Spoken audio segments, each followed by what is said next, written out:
Can I do 2 or 2, Joe? Yeah. Tyrone. That's been an interesting evening, or afternoon I should say. Watching you get ready, because you must be right at the beginning of camp here for the fight with Tyrone Nurse on the 21st of October, is it? Yeah, so it's 9 weeks on Saturday, so we're in a good place. We've obviously started the sparring, not really been out the gym too much, so plenty of time to prepare well for it. Well, it's a great opportunity. I mean, it's a fight that was spoke about over a year ago, was it? And now it's coming to fruition. And I think that it's one that's grabbing the public's attention. This one, it's an intriguing one because both of you cracking fighters, totally different styles. Yeah, it's an all-British title fight. Tyrone's had a good run, good couple of fights. I've been made mandatory for the title, so it's an exciting fight. Does Tyrone need this to win this outright now, will it? As he's done, because I don't know if the Joe Hughes fight was his draw, wasn't it? So draw. So I'm not sure. Obviously, it didn't count, did it? Really for him. No. And then he had the Andy Keys fight a few weeks later. That weren't for a no, that was just a little late round, wasn't it? I think he did just 8 rounds. I think he did it at 11 stone. I think. Right. Yeah, 11 stone the way he did that. So yeah, I think this will be Tyrone's third. Yeah. So. Well, obviously. He's got incentive, hasn't he? It's he's got experience on you. He's been around a long time. I think this is going to be his 40th fight, your 19th fight. So, but as I've always chatted to you on several occasions, and it's a fight that you've always relished this, though, isn't it? Yeah, it's a fight that I'm looking forward to now. Obviously, being mandatory for it, I boxed the final eliminator about 18 months, a year ago. The big poster behind you. The big backdrop, yeah.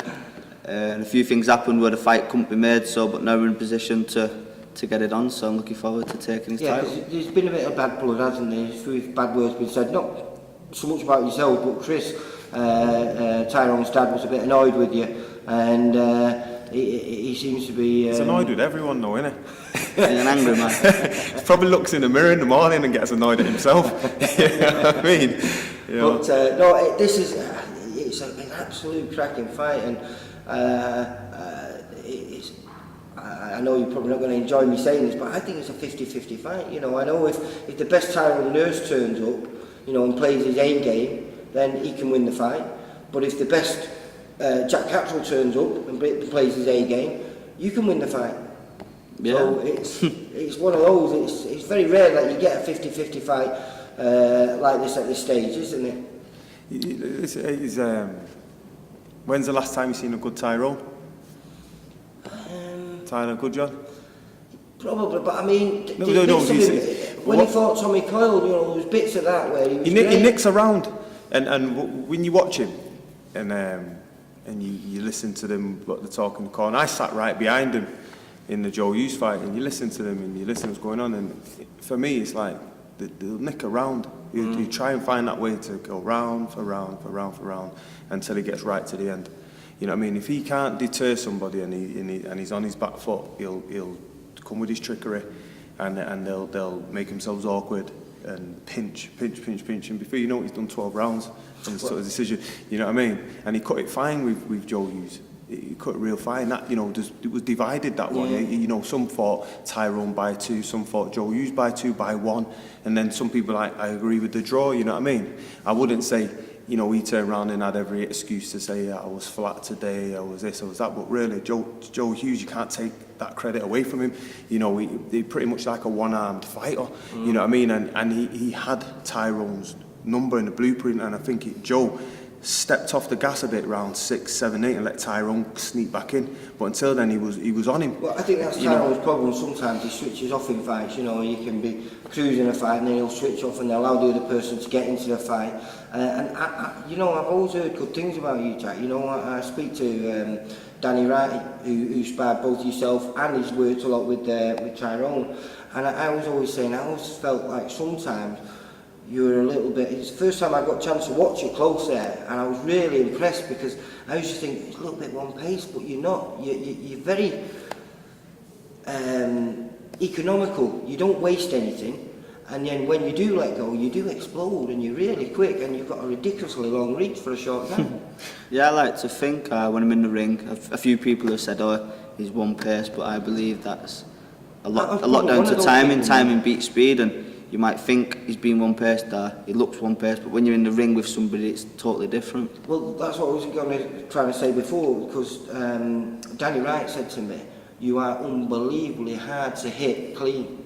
And you're very subtle, your movement, it's nothing's too much, it's just subtle, it's just a light slip there, your footwork over here, it's very, very hard to read, and like I say, you don't waste any energy, but when you do let your shots go, you do explode, don't you, especially with that backhand. Yeah, it's all about the little things now, you always go back to the basics and work on stuff, but it's them little head movements, them little tiny steps, and the little things that you need to practice day in, day out to be on top of your game.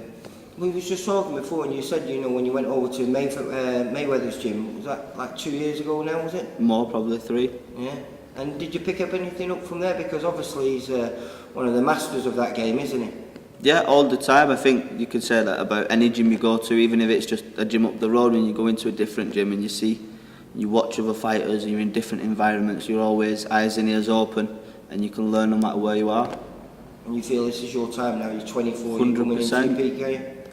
I don't even think I'm coming into my peak. Well, you're probably 2 years away from your peak, but realistically, you know, I mean, if you win this fight and suddenly, you know, like you're already ranked highly with the world bodies, you're going to have to take those fights, you're going to have to take those world title fights. They're the fights that I want. It's not that I have to take them, they're the fights that I'm looking forward to locking down. But this fight with Tyrone's come at a perfect time. Like I said, we're 9 weeks out, good training camp, British title fight, so there's some incentive there.